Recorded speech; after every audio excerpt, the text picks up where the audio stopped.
हमारे साथ जी इस वक्त स्टूडियोज में डॉक्टर दानियाल शेख मौजूद हैं। अस्सलाम वालेकुम, good morning, welcome to the show. कैसे हैं आप? खैरियत से हैं? अल्हम्दुलिल्लाह, thank you for having the show. अच्छा जी, ये लॉन्जेविटी एक्सपर्ट हैं और इनसे पहले भी हमने इनके साथ एक प्रोग्राम किया हुआ है जिसमें पूरा प्रोग्राम करने के बाद तमाम इनसे टिप्स लेने के बाद लास्ट में जब मैंने इनसे इनकी एज पूछी तब मुझे लगा कि ये वाकई में लॉन्जेविटी एक्सपर्ट ही हैं। ऐसा ही है? अच्छा सर, मुझे ये बताइए कि स्ट्रेस और एंजाइटी ये दो मुख्तलिफ चीज़ें हैं या एक ही जगह पर ये तमाम चीज़ें फॉल करती हैं? असल में हम आमतौर पे यही सुनते हैं कि जी मुझे बड़ा स्ट्रेस हो रहा है या एंजाइटी है या वरीज़ का हम सुनते हैं, परेशानी का, फ़िक्र सुनते हैं। बेसिकली जब भी कोई सोच हमारे दिमाग में आती है तो वो जिससे हमने पहले कभी डील नहीं किया होता, वो ऐसी होती है जैसे कोई सॉलिड स्टेट है। वो सॉलिड स्टेट से क्या मुराद है कि वो ऐसे जैसे कोई बर्फ़ है या कोई पत्थर है। तो हमारा फ्रंटल लोब जो है, ये ब्रेन, ये उसे डील करता है। वो फ़िक्र है, जिसे कुरान पाक में कहा गया कि गौर व फ़िक्र करें। तो ये एक नेचुरल, आप कह रहे हैं कि इंसान जो है जब भी कोई चीज़ उससे पेश आती है, कोई देखता है, सुनता है, समझता है, ये 5 सेंसेस आपको वो देती हैं मैसेज, तो आप उसके ऊपर गौर करना शुरू कर देते हैं। अब वो गौर जो है आपका, गौर व फ़िक्र जो है, फ़िक्र तो एक अच्छी चीज़ है कि आपको सलूशन निकल आता है, लेकिन अगर वो फ़िक्र से वो परेशानी की तरफ, वरीज़ की तरफ बढ़ना शुरू हो जाए तो वो ऐसा है कि आप कह लें कि उस बढ़ती जाती है आहिस्ता आहिस्ता, और अगर उससे आप डील नहीं कर पाते तो वो एक बेचैनी की कैफियत बन जाती है। उसे एंग्जाइटी बोलते हैं, हम इज़्तिराब बोलते हैं। अच्छा, स्ट्रेस जो है वो एक डिफरेंट चीज़ है। वो फिज़िकली आपका रिस्पॉन्स है बॉडी का, यानी कि जैसे आप गर्मी है और गर्मी में आप पंखा चलाएंगे, ठीक है, कूलर चलाएंगे, एसी में बैठेंगे, मतलब फिजिकली स्ट्रेस, बॉडी जो फिजिकली स्ट्रेस है, जो स्ट्रेस है वो फिजिकली चीज़ है, ठीक है ना। तो वो आपका तनाव, ज़हनी तनाव जो है वो फिजिकल रिस्पॉन्स देता है आपको, क्योंकि उसमें अब बॉडी के हार्मोन्स जो हैं उस पर काम कर रहे होते हैं, हार्मोन सिक्रिएट होते हैं, एड्रेनालिन सिक्रिएट होता है, उसमें कॉर्टिसोल सिक्रिएट होता है। तो वो आप क्या करते हैं, आप उसे डील करते हैं। जैसे सर्दियों में आप हीटर जाते हैं, धूप में निकलाते हैं, तो इनमें फ़र्क है। इन दोनों के दरमियान में जो है वो एंग्जाइटी है, यानी कि जिसको आप डील नहीं कर पाते, जो फिर डिप्रेशन और एंजाइटी में चली जाती है कि उससे आप डील नहीं कर पाते। तो इन तीनों में फ़र्क है थोड़ा सा। हर वक्त की परेशानी लॉन्जेविटी को कैसे मुतासर करती है? हाँ, हर वक्त की परेशानी जो है, आप ये कह लें कि आप हर वक्त सोचते रहें एक चीज़ के बारे में। देखें, ये एक आप समझें कि ये अल्लाह पाक का एक इनाम है हम पर, अगर हम देखें, इसको समझें, क्योंकि हम चीज़ों को देखते हैं, उनका सोल्यूशन निकालते हैं। यही वजह है कि हम प्रोग्रेसिव हैं और हमने इतनी चीज़ें ईजाद की हैं, इतना कुछ बनाया अपनी सहूलियत जो है उनके लिए, क्योंकि वो रेपिटिशन है। हम सोचते हैं कि इसको हल किया जाए, हल किया जाए। जब वो आप हल नहीं कर पाते तो वो एक मुस्तकिल तनाव का शिकार हो जाता है। आप इज़्तिराब में चले जाते हैं और वो टेंशन बन जाती है आपके लिए, आप डिप्रेशन में चले जाते हैं क्योंकि उसका हल आपके पास नहीं कर रहा, ठीक है ना। और क्या होता है कि इस तरह से आपका ब्लड प्रेशर हाई रहना शुरू हो जाता है, आपके हार्मोन्स इम्बैलेंस होते हैं, और इस डेफिनेटली वो आपकी बॉडी को डैमेज करता है। और ये अगर बॉडी को डैमेज करेगा तो आपकी लंबी जो उम्र है, जो सेहत की उम्र है, वो मुतासर हो जाएगी। अच्छा, किन वजूहात की बिना पर मुसलसल इज़्तिराब इंसानी उम्र को कम कर रहा है? असल में आप कह लें कि इज़्तिराब जो है, एंग्जाइटी जो है, उसमें जब आप इस कैफियत में आ जाते हैं कि आप कुछ चीज़ों को हल नहीं कर पाते तो आप डिप्रेशन में चले जाते हैं। एंग्जाइटी की एक और किस्म है जिसमें हम कह सकते हैं OCD, obsessive compulsive disorder. OCD क्या चीज़ है? OCD एक ऐसी चीज़ है कि जिसमें अंदर आप, इसकी मुख्तलिफ टाइप्स हैं, लेकिन कॉमन टाइप ये है कि आप बार बार हाथ धोते हैं, आप कहते हैं यार गंदगी हर तरफ है, सफाई का ध्यान रखें, कोई चीज़ नीचे गिर गई तो उसको फेंक दें या उसको धोने बैठ जाएं, इवन कि आपका फर्श साफ भी हो तब भी ऐसे होता है। OCD के जो हमारे माशरे में शिकार हैं लोग, हम कमोबेश हम सब इसके किसी न किसी हद तक, कोई 10% है, कोई 20% है, कोई 100% है, लेकिन जो 100% का शिकार होता है OCD का, ऑब्सेसिव कंपल्सिव डिसऑर्डर, यानी कि वो रेपिटिशन स्टक हो जाती है ब्रेन के अंदर, बार बार एक ही चीज़ रिपीट कर रही है। यानी कि जैसे आप लॉक लगा गए हैं रात को, तो आपने सोचा कि मैंने पता नहीं बाहर गया, हाँ बढ़ता जा रहा है, आपने लगाया कि आप फिर उठ के दोबारा देखते हैं, जाके वापस आते हैं, फिर देखते हैं। कुछ लोग जो हैं वो अपनी बाइक्स को या गाड़ियों को लॉक करते हैं, वापस जाके देखते हैं पता नहीं मैंने लॉक किया कि नहीं किया। असल में जो प्रॉब्लम होती है ना, जो जहनी मरीज़ होते हैं, उनका इशू ये होता है कि वो चीज़ों जब एक्सेप्ट नहीं करते, क्योंकि ये साइकोलॉजिकल इफ़ेक्ट्स हैं, और इस तरह के जो लोग हैं वो इफ़ेक्ट, वो उसको तस्लीम नहीं करते, जानते नहीं कि, या वो कहते हैं हम फिट नज़र आ रहे हैं, हम बीमार तो नहीं हैं, हम पागल तो नहीं हैं, अगर वो इस तरफ नहीं आना चाहते। अब होता क्या है कि जो OCD के जो पेशेंट होते हैं, अब अगर वो घर का कोई सरबरा है तो वो उस तमाम घर वालों को उसमें इन्वॉल्व कर लेगा। वो कहेगा आप लोग भी ऐसे करें, यदि बच्चे हैं या उसकी वाइफ है या उसका हस्बैंड है, उसको भी इनमें इन्वॉल्व कर लेगा। तो जो इस तरह के जो पेशेंट्स होते हैं वो आहिस्ता आहिस्ता सबको स्ट्रेस में शामिल कर लेते हैं, और जब आप मुस्तकिल स्ट्रेस में रहते हैं, फिर मैं कहूँगा कि आप उस स्ट्रेस की वजह से आपकी नींद में कमी आना शुरू हो जाती है, आप बीमार होना शुरू हो जाते हैं, ब्लड प्रेशर आपको बढ़ना शुरू हो जाता है, दिल के अमराज होना शुरू। की हालत में इंसानी जिस्म का क्या रद्द-ए-अमल होता है, क्या इसके सिम्टम्स? देखिए स्ट्रेस जो है ना, हाँ, स्ट्रेस की हालत में होता क्या है कि जब आप स्ट्रेस में आते हैं, जैसे मैंने पहले अर्ज किया कि फिजिकल रिस्पॉन्स है, तो फिजिकल रिस्पॉन्स का मतलब ये है कि आपकी बॉडी में जो हार्मोन्स हैं वो सिक्रीट हो रहे हैं, ठीक है ना, एड्रेनालिन, कॉर्टिजोल, जैसे कि आप उससे फिजिकल डील करना है। ये बेसिकली तो ये होता तो वक्ती तौर पे है, लेकिन वक्ती तौर पे ये बहुत अच्छा है, हमें डील करना सिखाता है। बाज़ औक़ात ये ऐसी आप कह लें कि हालतों में हमारे लिए फ़ायदेमंद है कि हमारी ज़िंदगी बच जाती है, कि इससे ये बेसिकली एक रिस्पॉन्स है बॉडी का कि फ़ाइट फ्लाइट फ्रीज़ रिस्पॉन्स है। आपने देखा होगा कोई लड़का है, कोई बंदा है, कोई बात कर रहे हैं आपस में, या अगर किसी को थप्पड़ लगा दी तो एकदम वो गुस्से में आ जाता है, या वो ऐसी बात सुनता है कि इसने मेरे लिए अल्फाज इस्तेमाल क्यों किए हैं, बहुत ज़्यादा गुस्से में आया था। तो वो क्या होता है कि एड्रेनालिन जो उसका हार्मोन्स हैं वो सिक्रीट हो जाते हैं। अब वो केमिकल मैसेंजर्स हैं, वो काम कैसे करते हैं, वो आपके काम बॉडी में काम करते हैं जैसे कोई बेलफ काम करता है, बेलफ काम करता है। अब वो उसके जिस्म में दौड़ रहा है, वो खून के अंदर वो इंजेक्ट हो गया है, ठीक है ना, तो उसको गुस्सा आ गया, मुंह सुरख हो गया, वो लड़ने के लिए तैयार हो गया। अब उनको पकड़ा पुलिस ने, उसको हवालात में बंद कर दिया, अब दोनों ऐसे आराम से बैठे हुए हैं, तो वो फ्रीज हो गए। अब वो फ्रीज हो गए हैं, तो उनको पता चल गया कि अब हम कुछ नहीं कर सकते, हम पकड़े गए हैं। तो ये चीज़ें जब स्ट्रेस जो है जब इस तरह से बॉडी में आता है, तो बार बार स्ट्रेस लेने से होता क्या है कि आपकी फिर वही डैमेज आता है कि आपका ब्लड प्रेशर हाई रहना शुरू कर देता है, आपकी प्रॉब्लम्स जिससे आना शुरू हो जाती हैं, आप डायबिटिक पेशेंट बन जाते हैं, और भी कई प्रॉब्लम्स आते हैं, मोटापे का शिकार, कुछ लोग परेशानी में, डिप्रेशन में ज़्यादा खाना शुरू कर देते हैं। स्ट्रेस से आपको डिसीज़ भी हो सकती है। अभी हमें इन्होंने कैसी बात बताई है, क्योंकि आप पूरा टाइम परेशान रहेंगे, अपने आप को फिज़िकली और मेंटली दोनों तरह से अपने आप को डिस्टर्ब रखेंगे, तो न जाने आप किन डिसीज़ का शिकार हो जाएंगे। अच्छा, जो दायमी तनाव की बात करें, सेहतमंद ज़िंदगी और लंबी उम्र को कैसे मुतासिर करता है ये? हाँ जी, यही मैं अर्ज़ कर रहा था कि दायमी तनाव जो है ये क्या करता है कि आपकी बॉडी के अंदर बार बार वो हार्मोन सिक्रीट हो रहे हैं, स्ट्रेस है ना, वो हार्मोन सिक्रीट हो रहे हैं, वो केमिकल मैसेंजर्स हैं। वो ऐसे जैसे कोई आर्मी आ गई है, और आर्मी जो है उसने अगर शहर में आई है तो उसने कुछ करना है, अगर कोई चीज़ नहीं मिल रही और बार बार वो आएगी तो वो तो अग्रेसिव होते हैं, उनकी ट्रेनिंग इस तरह की है। तो बॉडी के जो हार्मोन्स हैं वो फिजिकली जब बार बार निकलेंगे उसको स्ट्रेस को डील करने के लिए, और वो डील नहीं कर पा रहे, कोई डील नहीं हो रहा, तो वो क्या करेंगे, आपके इम्यून सिस्टम को डैमेज करेंगे। जो आपका डिफेंस मैकेनिज्म है, आपका इम्यून सिस्टम, उसको डैमेज करेंगे। जब उसको डैमेज करेंगे तो आप मुख्तलिफ बीमारियों का शिकार होना शुरू होंगे, क्योंकि आपका डिफेंस मैकेनिज्म अगर काम नहीं कर रहा तो आहिस्ता आहिस्ता बीमारी की तरफ जाएंगे। अच्छा, इतनी बिजी लाइफ है, हालात की अगर हम बात करें तो मुल्क के भी कुछ सियासी भी, सोशल भी, हर तरह के हालात आपको पता है ख़राब भी चल रहे हैं, इकोनॉमिकल भी ख़राब चल रहे हैं। तो जो लोग फाइनेंशियली भी डिस्टर्ब हैं और भी बहुत सी चीज़ें हैं, वो कैसे निकले इससे बाहर? हाँ, असल में काम जो है ना वो ये है कि फील गुड, आप अच्छा महसूस करें। कैसे अच्छा महसूस करेंगे? आप किसी की हेल्प करें। देखिए एक मैं पढ़ रहा था, एक खातून ने कहा जी कि मैं किसी घर में काम करती हूँ, मेरे पास इतना नहीं है कि मैं किसी को सपोर्ट कर सकूँ, तो मैं क्या करती हूँ, जब मैं सफ़र कर रही होती हूँ तो मैं गाड़ी की सीट के पैसे तो देती हूँ, लेकिन सीट पे बैठती नहीं, किसी और को बिठा देती हूँ, जितनी मैं हेल्प कर सकती हूँ वो मैं करूँ।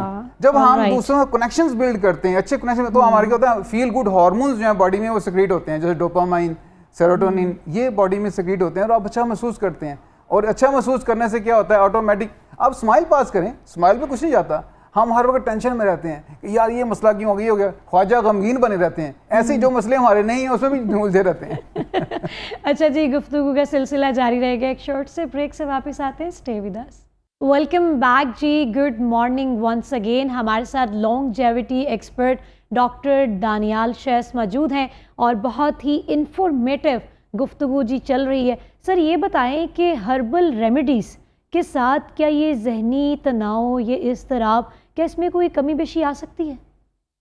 नहीं, ये रिसर्च ने साबित की है कि जड़ी बूटियों के इस्तेमाल से हम क्या करते हैं कि अगर उसको मुस्तकिल इस्तेमाल करेंगे तो हमारे अंदर जो स्ट्रेस है, जो एंग्जाइटी है, उसका तनाव में कमी आना शुरू हो जाएगी। इस तरह की जो हर्ब्स हैं, उसमें अश्वगंधा हर्ब है, उसमें तुलसी है, ठीक है ना, उसमें ब्राह्मी है। हमारे घरों में जो है बड़ा ज़ीरा बड़ा अच्छा है, और आप सुन के आपको शायद हैरानगी हो कि धनिया, सूखा धनिया बड़ा फ़ायदेमंद है, कि अगर हम इसको, काली मिर्च अच्छी है इसके लिए, तो ये चीज़ें लिख काम लें, करती लिख हैं। लें जल्दी जल्दी आप लोग, सारी टिप्स रख लें।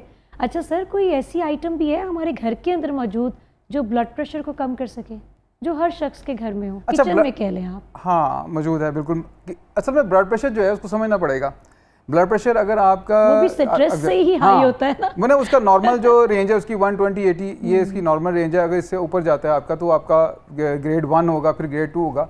अगर हाँ, मेरे साथ एक ऐसा हुआ कि 7-8 साल पहले मेरा ब्लड प्रेशर जो है वो हाई हो गया बहुत ज़्यादा। मैंने खबर सुनी कि मेरे ताया जान जो है इंतकाल हो गया, तो मैं मेरा इतना रिलेशन इतना ज़्यादा स्ट्रॉन्ग नहीं था उनके साथ, लेकिन पता नहीं क्या वजह बनी कि फजर के वक्त सुना और नाश्ते के वक्त आते आते जो है ना मुझे चक्कर से जैसे फील हो रहे हैं, नौजिया फील हो रहा है, वहाँ से वॉमिट हो रही है। तो मैंने ब्लड प्रेशर देखा तो वो 180-120 बहुत ज़्यादा हाई था, और वो ये इमरजेंसी कंडीशन थी। उस वक्त मेरी फैमिली ने मुझे पकड़ा और शेखदा हॉस्पिटल ले गए। वहाँ गए हम, अब रास्ते में जाते जाते आस्ता थोड़ा कम हुआ, 160 पे आ गया और 100 पे आ गया। तो डॉक्टर साहब जो थे वो बहुत अच्छे सीनियर डॉक्टर थे। उन्होंने मुझसे पूछा आप क्या करते हैं? मैंने कहा जी मैं हर्बलिस्ट हूँ और न्यूट्रिशनिस्ट हूँ। उन्होंने कहा बेटा अगर आपके पास कोई रेमेडी है, पहले दफ़ा आपको हुआ है? मैंने कहा जी पहले दफ़ा हुआ है। तो फिर आप कहते हैं आप उसको यूज़ करें, ज़्यादा बेहतर है। नहीं, अगर नहीं कंट्रोल होगा तो आप कल या परसों फिर मेरे पास आ जाएँ। मैं वापस आया और मैं सोचना शुरू हो गया कि ये तो मैं अपनी चीज़ें क्यों नहीं इस्तेमाल कर रहा। आप जान के हैरान होंगे कि जो सूखा धनिया जो है, हम इनको तंग कर लेते हैं। पहले हमने ये सुना था कि लोग अपने प्रोडक्ट्स नहीं इस्तेमाल करते, अब देख लें आप। सूखा धनिया जो है वो मैंने जो है वो 1 टेबल स्पून जो है वो लिया और 2-3 काली मिर्चें ली। और वो जो गोल वाला धनिया, साबित वाला धनिया होता है, साबित धनिया, अच्छा, साबित धनिया जो है वो लिया, उसको टेबल स्पून लिया, उसको अच्छा चबाया, 2-3 काली मिर्चें ली, वो चबाई, 15 मिनट फिर दोबारा किया, फिर 15 मिनट किया। इस तरह से मैंने आधे घंटे बाद किया, फिर घंटे बाद किया, फिर शाम को किया, और पूरा हफ्ता करता रहा। और मैं साथ साथ ब्लड प्रेशर को नोट करता रहा, और मेरा अल्हम्दुलिल्लाह ब्लड प्रेशर बिल्कुल ठीक है। तो ये 1 हफ्ते 1.5 हफ्ते बाद मेरा ब्लड प्रेशर जो है वो नॉर्मल हो गया था। अच्छा डॉक्टर दानियाल, यहीं पर सॉरी फॉर इंटरप्शन, मुझे ये बताइए, आपने कहा कि हर 15 मिनट के बाद मैं उसको मतलब क्या started to take that medicine, वो आप लेते गए, तो 15-15 मिनट बाद वो आपका स्टमक को नहीं उसने डिस्टर्ब कर दिया? तो साबित धनिया, काली मिर्च नहीं, आप 2-3 दाने काली मिर्च, 15 मिनट में क्या फर्क महसूस हुआ? मैंने रिलैक्स फील किया मैंने, क्योंकि अच्छी तरह से जब उसको चबा के इस तरह से यूज़ करते हैं, मैं बड़ा रिलैक्स फील किया। और मैं साथ साथ अपना ब्लड प्रेशर को नोट भी कर रहा था, साथ नोट करता जा रहा था, वो मुझे फ़र्क पड़ रहा था। अच्छा, कुछ लोग टाइम पे आपको कुछ फर्क मैंने कुछ लोगों को बताया ये कि आप ये किया करें, तो उन्होंने देखा कि उनका जो ब्लड प्रेशर है, जो नीचे वाला ब्लड प्रेशर है वो इतना कम नहीं हो रहा, वो 90 पे रह रहा है, जिसको 80 पे होना चाहिए, और वो जो ऊपर वाला ब्लड प्रेशर है वो 130-125 पे आ गया है। तो मैं ये यहाँ कहना चाहूँगा कि जिनका ब्लड प्रेशर जो है वो 90, नीचे वाला जो ब्लड प्रेशर है वो 80 से 90 पे रहता है, तो वो उसकी रीज़न होती है कि उनकी ऑक्सीजन लेवल बॉडी में कम हो रहा है। अगर वो एक्सरसाइज करें, अच्छी ऑक्सीजन लें, तो वो ब्लड प्रेशर उनका बेहतर होना शुरू हो जाता है। अच्छा भाई, ज़बरदस्त। अगर आपका ब्लड प्रेशर हाई होता है और आप को पसंद नहीं है, मतलब you don't like to take medicines, तो आप हर्बल की साइट पे जा सकते हैं। आपके घर में, आपके किचन में साबित गोल धनिया और काली मिर्च मौजूद है। उसके आपने 2 अटैम्प्ट्स करके चेक करना है कि आपका ब्लड प्रेशर लो होता है या नहीं। और मेरा ख्याल है वैसे तमाम बीमारियों का जो हल है वो तो एक्सरसाइज है। लास्ट में सबसे अच्छी बात की है आपने। अगर हम अपनी ज़िंदगी में एक्सरसाइज को एक बाकायदा वक्त दे दें, अपने पूरे दिन में एक हिस्सा बना लें, तो मेरा ख्याल है कोई बीमारी नहीं होती। नहीं, बिल्कुल सही बात में कोई शक नहीं है, लेकिन ये ज़हन में रखें कि अगर आपका कॉन्स्टेंटली ब्लड प्रेशर हाई हो रहा है और इन चीज़ों से नहीं ठीक हो रहा, तो फिर ये मेडिकल इमरजेंसी है, फिर आपको जो है ना मॉलिज के पास जाना पड़ेगा। हाँ, ये भी नोट कर लें, यही ना हो कि आप बस यही खाते जाएं और चेक करते जाएं, आपने डॉक्टर के पास चले जाना है। अच्छा, ठीक हो गया। अच्छा, मुझे ये बताएं, अब क्या कहते हैं, जैसे आपने बताया कि लंबी उम्र की हम बात कर रहे हैं, लॉन्जेविटी चल रहा है, तो उसको सेहत के साथ कैसे चलाया जा सकता है? स्ट्रेस तो मुझे लगता है हर शख्स स्ट्रेस में, हम उनको स्ट्रेस से कैसे निकालें? अच्छा, उसमें ऐसा है कि सबसे पहली बात यह है कि हमें खुद ये समझना चाहिए, क्योंकि पूरा पाकिस्तान जो है स्ट्रेस में है, सीधी सी बात है, हम लोग स्ट्रेस में हैं, और ये कौम बड़ी मजबूत कौम है, इतने स्ट्रेस में चल रही है, ठीक है ना। अच्छा, ऐसा है कि करना क्या है, आपने जो है ना हेल्प आउट करना है, दूसरों की हेल्प भी करनी है, अपनी भी हेल्प करनी है, और आप ये मानना, ये जानना है कि ये जो है ये सिचुएशन है, ठीक है ना, उसमें हम चल रहे हैं। आप सोशल कनेक्शंस बिल्ड करें, अपने प्यारों से मिलें। अब देखिए, जैसे मैंने पहले अर्ज किया था, ओसीडी का प्रॉब्लम होता है लोगों को, वो आप स्टक हुए होते हैं उसी माहौल में। आप कहते हैं ना, कुछ लोग सेहत अफजा मुकाम में चले जाएं, या बाज़ औक़ात कुछ औरतें कहती हैं जी हम दूसरों के घर गए थे, या मैं अपने मेके गई थी तो मैं तो बिल्कुल ठीक हो गई थी, जहाँ आई हूँ तो फिर मैं फिर बीमार हो गई हूँ। वो स्ट्रेस में आ गई ना वापस, तो बीमारी वहाँ जाकर रिलैक्स हो गई थी। तो वो उसने जब आप अपने को रिलैक्स रखें, जब रिलैक्स रखेंगे आप एक्सरसाइज करेंगे, ये बेगम को तो नहीं कह रहे आप। डाइट अच्छी लेंगे, डाइट आप अच्छी लेंगे, ठीक है ना। तो नमक जो है उसको कम इस्तेमाल करेंगे और रिफाइंड शुगर जो है उसको इस्तेमाल कम करेंगे, तो फिर आप जो है एक अच्छी ज़िंदगी जो है वो गुजार सकेंगे। अच्छा डॉक्टर दानियाल, मैं चाहती हूँ कि अब आप एक खूबसूरत सा पैगाम दें, और सबसे पहले तो आपने हमारे देखने वालों को अपनी उम्र बतानी है। मैं ये गुजारिश करूँगा सबसे कि आप अच्छी डॉक्टर साहब बहुत अच्छी यंग दिखते हैं। डॉक्टर साहब अभी आपको एज बताते हैं और अभी आपको असल वाली टिप्स देंगे। अभी तो सिर्फ इन्होंने कुछ वजाहत ही की है, बस बताएं। मैं ये चाहूँगा कि आप सब लोग जो हैं वो अपनी सेहत को बरकरार रखने के लिए चंद एक पॉइंट्स हैं, अगर उन पर अमल कर लें तो आप बीमार जो हैं वो बहुत कम होंगे, क्योंकि अगर सेहत सही रहेगी आपकी तो बीमारी की तरफ नहीं जाएंगे। ये डिफेंस मैकेनिज्म है, हमारा इम्यून सिस्टम है, तो अगर आप इसको स्ट्रॉन्ग कर लेंगे तो कोई इंट्रूडर जो है ना वो इफेक्ट नहीं कर सकता, कोई भी दुश्मन हम पे अटैक नहीं कर सकता। जाहिर सी बात है, हम जब दुनिया में आते हैं तो बंडल ऑफ बंडल्स जो है वो आप कह लें कि माइक्रोब्स जो हैं, बैक्टीरिया, वायरस, फंगस, पता नहीं क्या कुछ हमारे पर अटैक करता है। तो हमने अपने इम्यून सिस्टम को स्ट्रॉन्ग रखना है। उसके लिए आप ऑक्सीजन अच्छी लें, जो हमारी पहली ज़रूरत है। पानी अच्छा पिएँ। ऑक्सीजन अच्छी कैसे लेंगे?